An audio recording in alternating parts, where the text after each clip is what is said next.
He sold fake dreams for $1 a share, walked away with millions, and barely spent 2 years behind bars. Then Hollywood turned the fraud into entertainment. This is the story of Jordan Belfort, the man who tricked everyday people, got rich twice, and somehow became a hero. He was born in Queens, New York, in a neighborhood where people worked hard, paid their bills, and didn't expect miracles.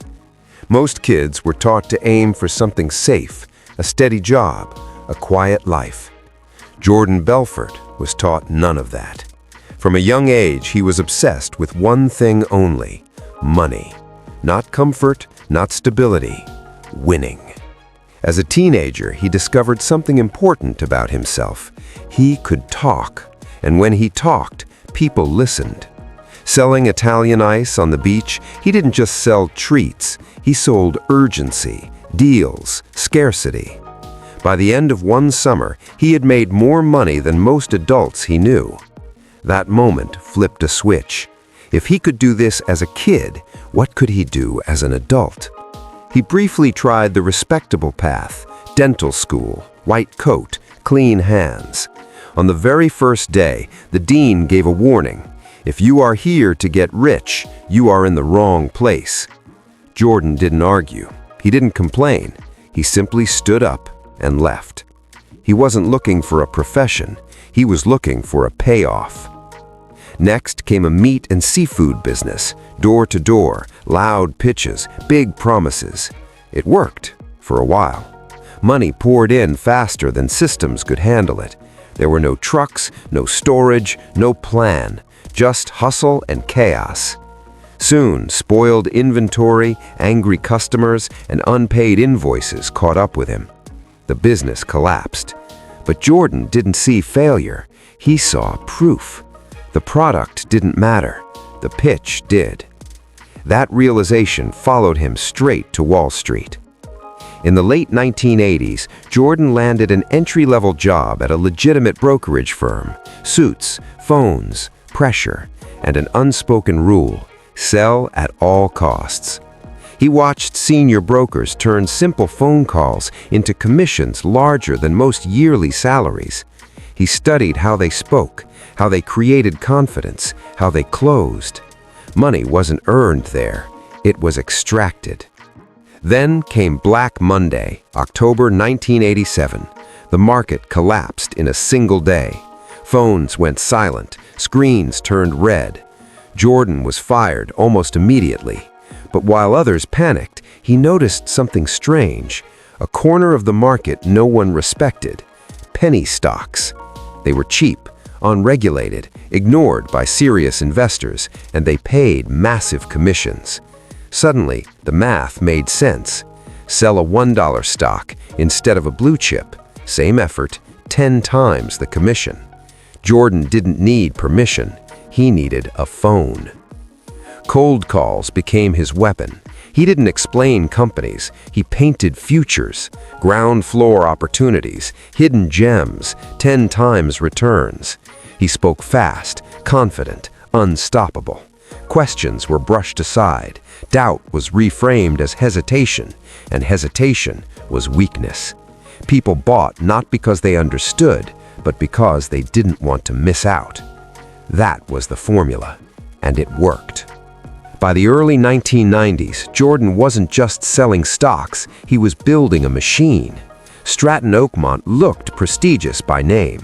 In reality, it was a noisy boiler room filled with hungry recruits who knew nothing about finance and everything about desperation. Bartenders, dropouts, dreamers. Jordan didn't want analysts, he wanted closers. He trained them using a system he called straight-line persuasion. Control the conversation, eliminate doubt, push forward, never break momentum. From hello to payment in one smooth line. Ethics were irrelevant, results were everything. The office became a frenzy, phones ringing non-stop, deals closing every minute, money flooding in, and behind it all was a simple scam.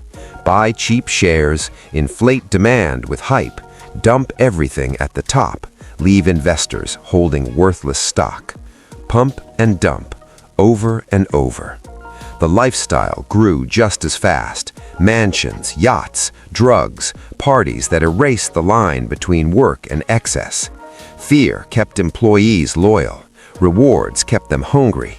And Jordan preached one message: winning is everything. But success brought attention. Regulators noticed patterns. Investors complained. Journalists started asking questions.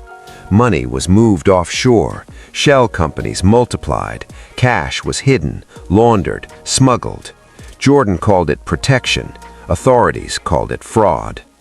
Inside the firm, things began to rot. Drug use turned from indulgence into necessity. Violence broke out. Loyalty cracked.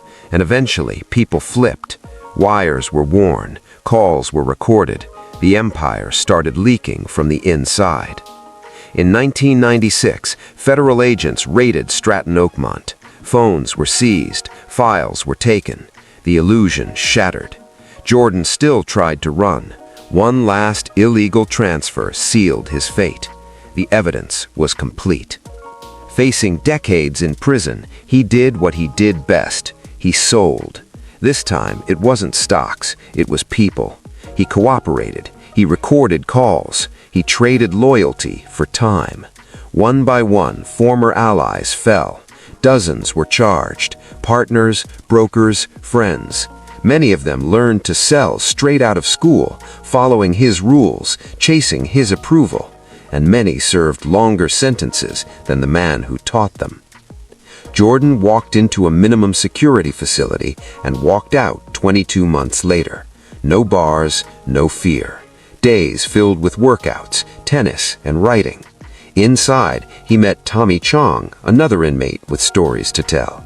Jordan told his: excess, drugs, yachts, envelopes of cash, a lie that grew into a lifestyle. Chong laughed and told him to write it down. He did. The book read less like regret and more like a celebration. No remorse, just spectacle. The public loved it. Hollywood followed. A movie, a sequel, applause. The scammer became entertainment. The criminal became a character. But the victims stayed invisible. A teacher without retirement, a veteran without savings, families buried under debt. The court ordered $100 million in restitution. Only a fraction ever returned. The rest disappeared into structures designed to hide it. Today, Belfort sells lessons, ethics, success. He tours stages and podcasts, wearing the wolf like a trophy. He did not outrun justice, he repackaged it. And maybe the reason it worked is uncomfortable. Because somewhere inside, we stopped asking for punishment and started asking how he did it.